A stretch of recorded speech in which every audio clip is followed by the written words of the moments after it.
Shalom, shalom, peuple de Dieu.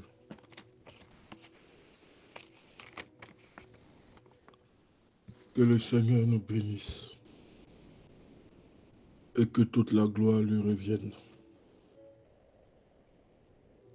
Aujourd'hui, nous allons voir la partie 2 de l'enseignement.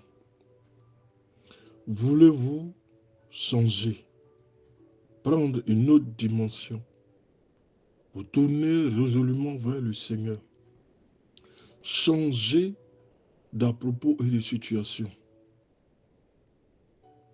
Le thème 1, c'était « Voulez-vous changer ?» Et nous avons pris 2 Corinthiens 5, le verset 17. Si quelqu'un est en Christ, il est une nouvelle créature. Alléluia. Et nous avons dit que nous devons nous souvenir, peu après avoir envoyé ses biens, sa femme, ses enfants, ses serviteurs, Jacob l'Escroc se retrouve seul avec l'ange de l'Éternel, lutte avec lui. Dans cette expérience, nous devons voir 4 étapes. Nous étions en train de voir la première étape. Concernant la première partie, voulez-vous changer, tiré de 2 Corinthiens 5, le verset 17. La lutte de Jacob l'Escroc et l'ange de l'Éternel nous donne 4 étapes, nous enseigne sur 4 dimensions, sur 4 étapes. La crise provoquée ici par la venue de son frère Ésaü, dont il est effrayé. Jacob savait qu'Ésaü un jour viendrait et se vengerait. Donc il avait très peur de rencontrer son frère. La première phase du changement dans notre vie viendra toujours à la suite d'une crise. Sans crise, nous esquivons le changement. Lorsque le Seigneur veut nous faire passer d'une étape à une étape supérieure, cela va se manifester parfois par des crises, par des méchancetés contre notre vie. Nous ne comprendrons pas d'où viennent ces attaques, mais Dieu veut nous faire changer de palier. C'est pourquoi 2 fois surviennent des attaques dont nous ne comprenons pas la provenance. Ézéchias avait servi l'Éternel pendant 14 ans. Avant lui, il y avait son père. Ils ont servi l'Éternel. Non, son père était un idolâtre. Et quand lui, il a accédé au pouvoir, Ézéchias, il a servi l'Éternel pendant 14 ans. Et du coup, il a été encerclé à un moment donné par les Assyriens, en fait par ses ennemis. Ézéchias alors s'est posé la question, mais Seigneur, je t'ai servi fidèlement. Comment se fait-il que je suis encerclé par mes ennemis?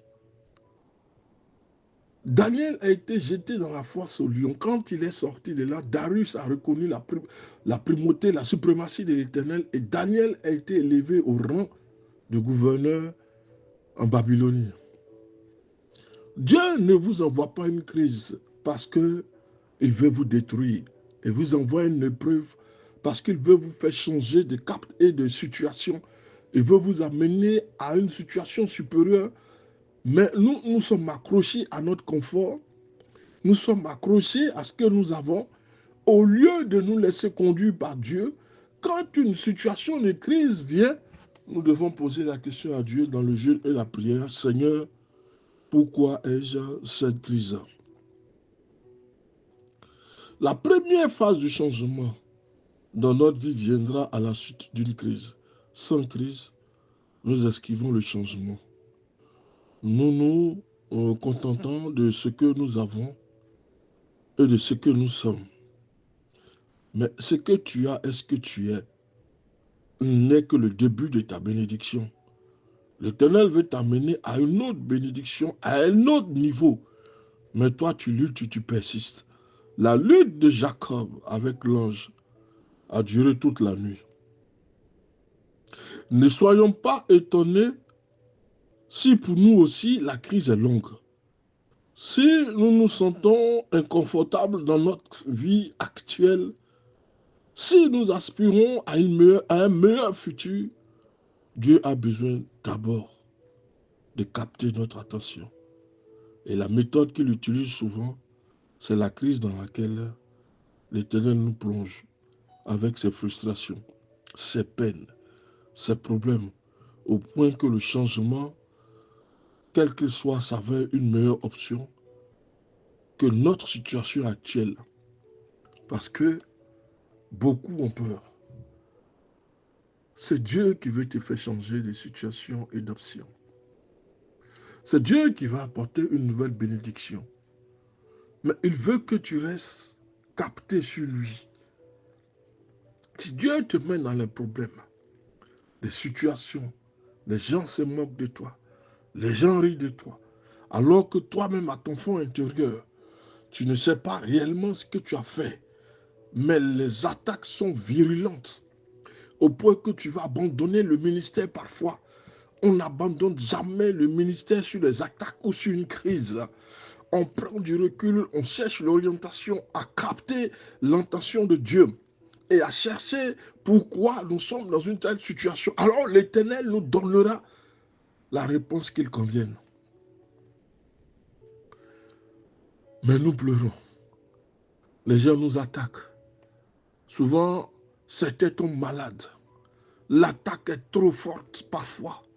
On veut tout jeter, tout abandonner.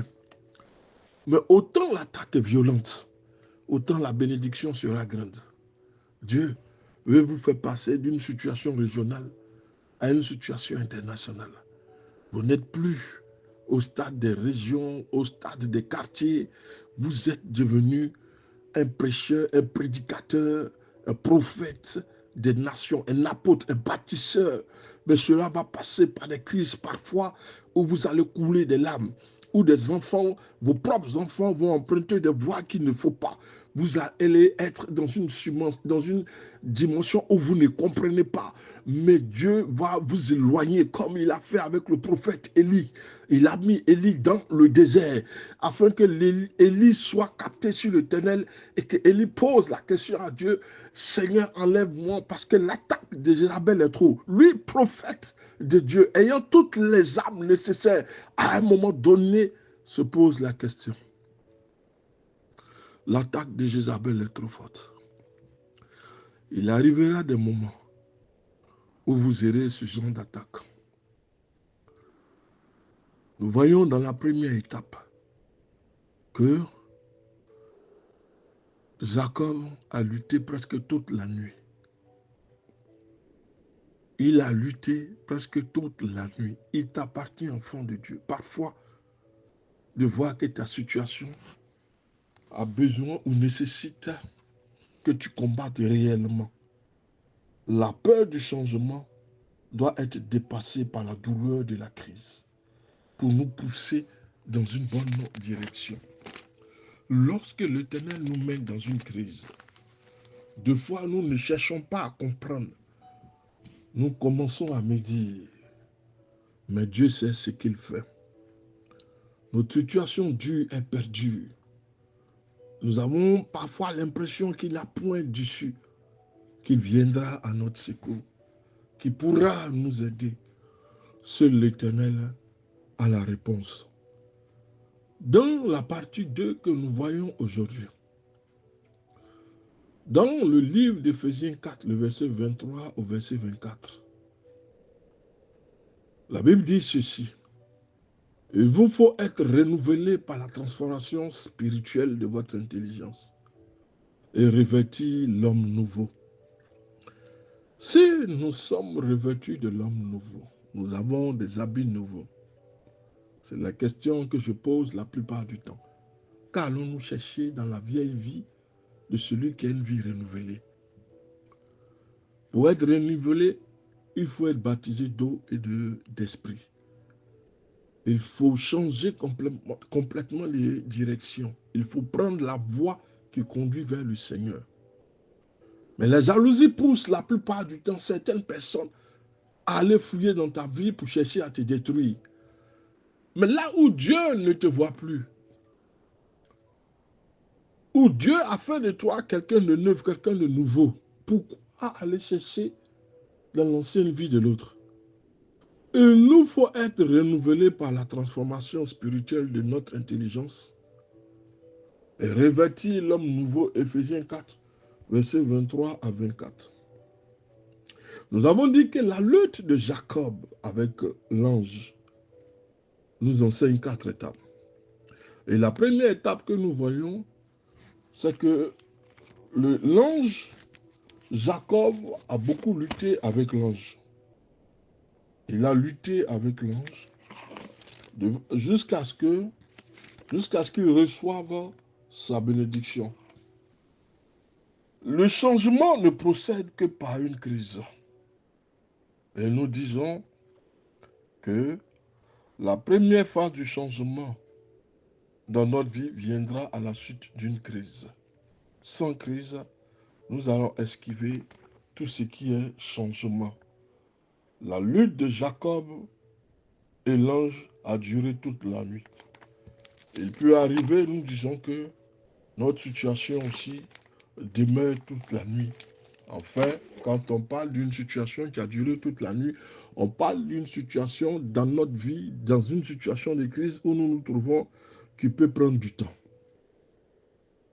La seconde étape, une fois que Dieu est venu nous trouver au fond de notre situation de crise, parce que l'Éternel veut nous rencontrer, il veut faire un face-à-face avec nous, il veut avoir un entretien avec nous, alors il nous met dans une situation de crise.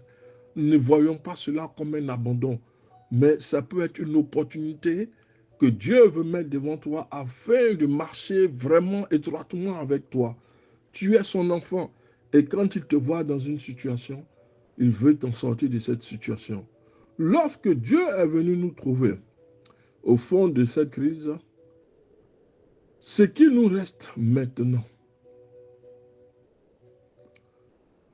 c'est un engagement à nous accrocher au Seigneur. Notre détermination à prier et à lire notre Bible. Même si nous avons davantage envie de nous retourner sur nous-mêmes. À la fin de la lutte de Jacob avec l'ange, nous notons les paroles de ce dernier. Je ne te laisserai point jusqu'à ce que tu m'aies béni. Genèse 32, le verset 26. Il n'avait pas choisi cette situation. Il n'avait pas choisi cette lutte. Il ne l'avait pas non plus esquivé. Il avait continué à se battre jusqu'à l'aube. Il n'avait pas voulu laisser l'ange, le laisser sans le bénir. La leçon que nous devons voir aujourd'hui. Quand nous demandons à Dieu quelque chose d'important, ce n'est pas une seule prière seulement. Nous devons être persévérants. Jacob dit à l'ange, je ne te laisserai pas partir sans que tu m'aies béni. Regardez la détermination, la haine, la persévérance jusqu'à obtenir la bénédiction. Mais nous faisons une seule prière et nous voulons abandonner. Non. Dieu doit nous bénir. Et nous n'allons pas le laisser partir sans que nous ayons reçu cette bénédiction. Il dit, Jacob avait continué à se battre jusqu'à l'aube. Et n'avait pas voulu laisser l'ange le laisser sans le bénir. La leçon pour nous aujourd'hui, quand nous demandons quelque chose d'important à Dieu, sommes-nous persistants ou est-ce que nous abandonnons notre requête après une ou deux prières? Que le Seigneur nous bénisse. C'est le pasteur Samuel.